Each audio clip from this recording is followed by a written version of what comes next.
Mas a questão é, o Trump vai buscar na América Latina a vitória que ele não obteve no Irã? Com certeza. Essa é uma ótima questão. Eu não sei se ele vai conseguir obter a vitória na América Latina, porque a América Latina depende de 2 países, centralmente, entre 3. A América Latina é uma região que é dominada em termos culturais, econômicos, sociais por México, Brasil e Argentina. Brasil sendo o país mais relevante, México e Argentina disputam o segundo posto. O México, é claro que é mais relevante para os Estados Unidos na questão imediata, no curto prazo, no decorrer das relações, porque é um país fronteiriço que perdeu, inclusive, território para os Estados Unidos em conflitos. Então, o México acaba tendo uma atenção especial dos Estados Unidos, e no México existe uma barreira, que é uma barreira construída pelo Obrador. E a Cláudia hoje é uma presidenta que faz parte dessa articulação, mas certamente a próxima presidência no campo da esquerda, em termos do candidato ou da candidata, vai ser definida pelo grupo do Obrador. A Argentina, ela demonstra um desgaste estrutural do Milei, que eu não sei se vai resultar numa derrota nas eleições presidenciais, mas a aliança preferencial do Trump na América Latina hoje, que é a Argentina, ela está sob risco. E o Lula também é um dique de a penetração, né, de anteparo ao Brasil na tentativa de penetração do trumpismo. O Lula, todo mundo deve ter visto, né, ele demonstrou claramente a insatisfação dele na relação com os Estados Unidos, né, e com a clareza que ele tem de afirmar, inclusive de forma pública, isso não é trivial, que os Estados Unidos tenta intervir na eleição brasileira, e isso está mais do que evidente. Então, a eleição brasileira é a eleição mais relevante, nesse momento, para os planos dos Estados Unidos de hegemonia ocidental. Eu já não consigo considerar mais os Estados Unidos como um império exclusivo. Eu acho que isso já morreu, em fevereiro de 2022, no ataque russo à Ucrânia. Ali se começa uma nova etapa. Há quem diga, e eu concordo também com essa análise, eu considero que é um conflito estendido que está acontecendo na Ucrânia, que o problema começa no território sírio. O fato, independentemente de onde começa, é que o mundo já é multipolar, né? Isso não é uma questão de desejo, é um fato. Não dá para você excluir numa mesa de negociações. Veja que, se o G7 tem que convocar o Lula para as reuniões, significa que o G7 já não é mais o G7. E ele não consegue excluir o Lula da mesa. O G7 não tem conseguido lidar com a Rússia por uma questão geopolítica e por uma incapacidade de colaborar na resolução do conflito na Ucrânia, né, que o G7 não tem tido, os países europeus travam esse caminho, inclusive a Giorgia Meloni, mas especialmente o Le Petit Roi, o Emmanuel Macron, que eu conversei outro dia com um professor em Ilhéus, que inclusive deve estar assistindo a gente. Assim ele é chamado, Le Petit Roi, o pequeno rei, é isso? É o termo que estão se referindo a ele? É isso? As pessoas brincam com ele. Le Petit Roi. Mas e é antiga essa brincadeira. Eu achava até que era uma brincadeira de um jornalista brasileiro que tinha nomeado, mas não. A imprensa crítica, né, chama ele de Le Petit Roi, os chargistas, que na França tem uma tradição de charge muito, muito profunda, né? Então, é dessa maneira como ele é caracterizado. Mas o Macron, é impressionante o grau de rejeição que ele tem na França nesse momento, então não sei o que vai ser aí no processo das próximas eleições. O fato é que os Estados Unidos só tem um caminho, Kiko, ele está rejeitando a Europa, e parece que o movimento é realmente esse, o que é um movimento absurdo, por isso que é difícil de acreditar. Eles optam pela América, rejeitam a Europa, entregam a Europa em termos geopolíticos para a própria sorte, não se sabe o que vai ocorrer. Há quem diga que o Putin vai tentar uma aventura, mas ele não tem profundidade estratégica nesse momento para chegar até Portugal. Então é uma coisa um pouco, eu acho, fora do que é a real capacidade russa de tentar impor um comando militar sobre a Europa. Acho isso completamente estapafúrdio. É claro que a Europa precisa, na perspectiva europeia, se defender, mas eu não vejo esse risco russo do jeito que eles constroem. E a China comandando o Oriente. O único problema é que os Estados Unidos e a América não sobrevivem sem América, porque os Estados Unidos não é toda a América, né? Isso sempre é bom lembrar para os americanos. Mas o continente americano como um todo, né? Então América do Norte, América Central, América Latina e Caribe, eles dependem da China. Todas essas regiões dependem da China. O continente americano como um todo depende da China. Então, a equação desse século é uma equação muito interessante. E se você pegar as projeções dos bancos, que o JP Morgan, Citibank, que eles fazem as projeções, eles entregam relatórios contínuos, né? Tem que de certo que o século fecha com China e Índia como as duas maiores economias do mundo. Então, é um novo mundo que se constrói. E a única aposta americana é a inteligência artificial. Americana não, estadunidense, é a inteligência artificial. E é uma aposta que demonstra esgotamento por ter um rival muito forte, que é a China, né? A China, de fato, tem tido modelos tão capazes quanto os estadunidenses, né? Então, o mundo vai viver momentos que são interessantes, e isso não significa que sejam interessantes e gostosos. Vão ser momentos interessantes, mas muito difíceis, né? Eu já falei de uma maldição chinesa aqui.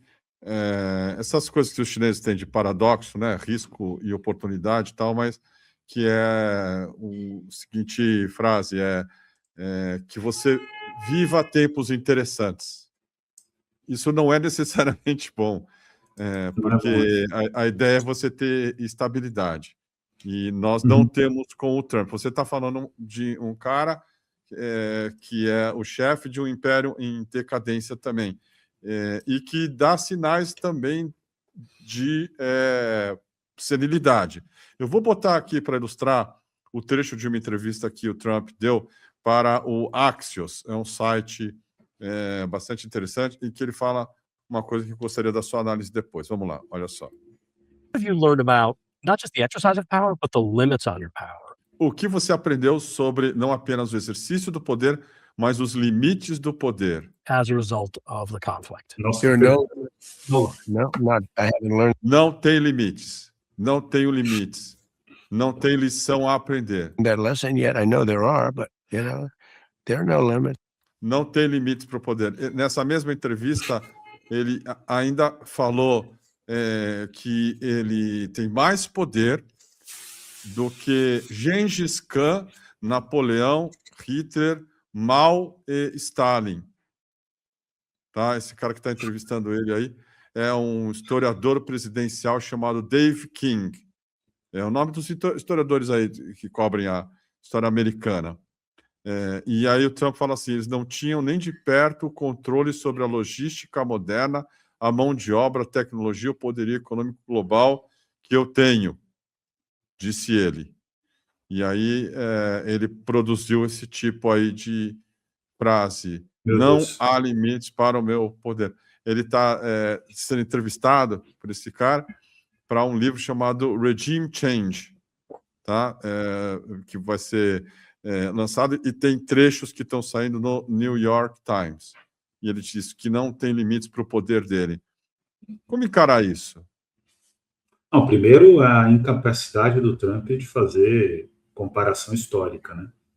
Então, uma coisa você pode ter certeza, que se desse para a gente falar de alguém que tem uma historiografia mais bem registrada, porque é uma experiência mais recente, mas se desse para o Napoleão o mesmo poder bélico, para usar o argumento do Trump, que o Trump teve à sua disposição e o Napoleão pudesse dirigir esse poder bélico, o Napoleão conquistava o mundo em 3 minutos.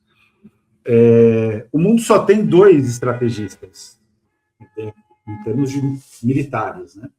Talvez agora, inegavelmente, tenha um terceiro, né? Que aí não é um estrategista individual, isso é muito mais poderoso, é um estrategista coletivo, que é a Guarda Revolucionária Iraniana.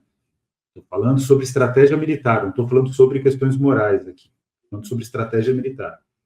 Mas o mundo tem o Xi Jinping e o Putin. Não tem, o Trump não está dentro desse grupo, né?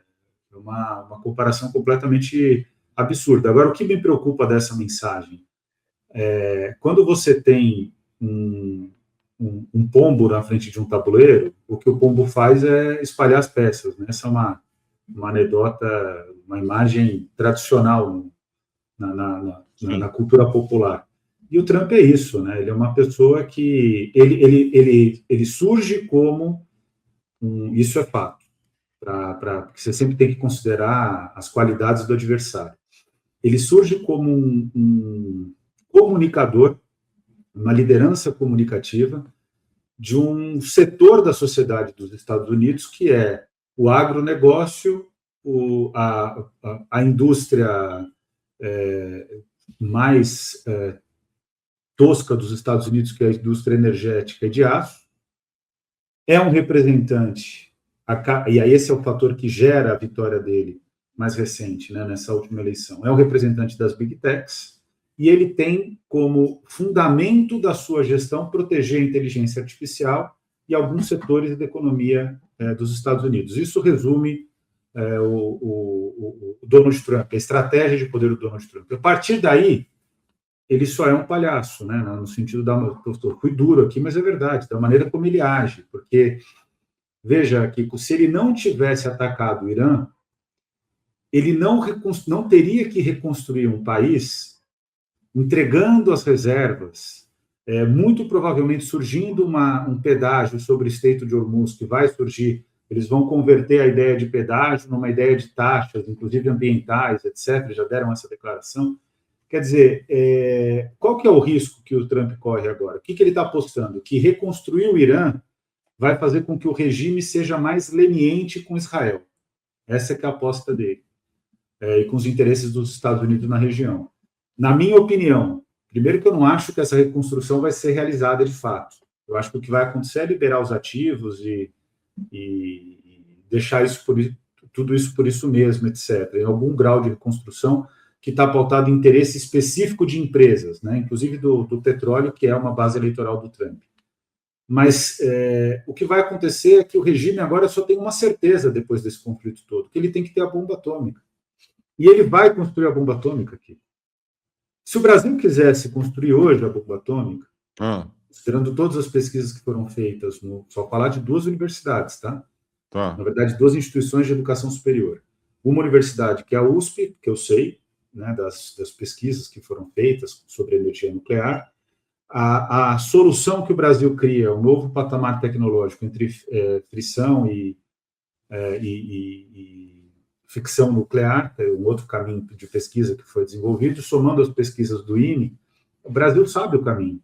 O que acontece é que é muito difícil você percorrer esse caminho, até porque o Brasil erroneamente liderou nas Nações Unidas recentemente, em 2017, uma nova rodada de assinaturas de um novo protocolo de não proliferação de armas nucleares.